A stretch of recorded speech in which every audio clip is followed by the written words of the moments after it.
एकदा एक गुरुजी त्यांच्या बकरीच्या पिल्लाला घेऊन रस्त्याने चालले होते.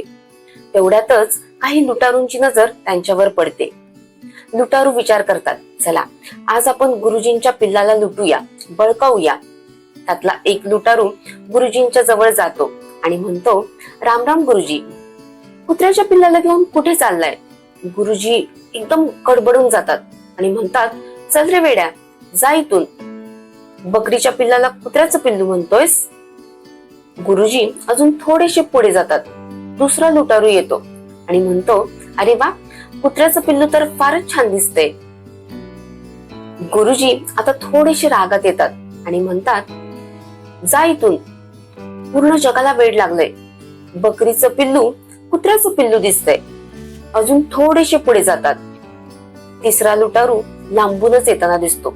आता गुरुजींचं डोकं थोडं दुखायला लागतं.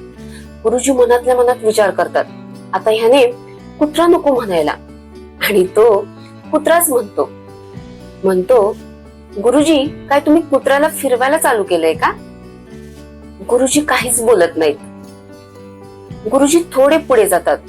चौथा लुटारू येतो आणि म्हणतो, काय गुरुजी तुम्ही कुत्र्याच्या पिल्लाला विकायला चाललाय का? गुरुजी म्हणतात, अरे नाही, मी तर असंच कुत्र्याच्या पिल्लाला फिरवतोय. गुरुजी अजून थोडे पुढे जातात. सहावा लुटारू येतो.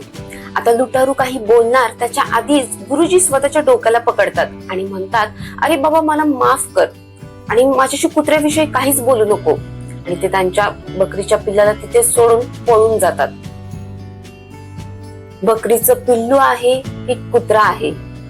मित्रांनो, तुम्ही तुमच्या नजरेने बघा, कारण हे जग तुम्हाला तेच दाखवेल ज्याच्यामध्ये जगाचा फायदा आहे. आणि जर तुम्हाला ते दिसलं तर जगाचा फायदा होईल आणि तुमचं नुकसान होईल. त्यामुळे कोणाची कोणती गोष्ट ऐकायची आणि किती ऐकायची आणि त्याच्यावर किती विश्वास ठेवायचा हे तुमच्या बुद्धीने ठरवा. बरोबर आहे ना?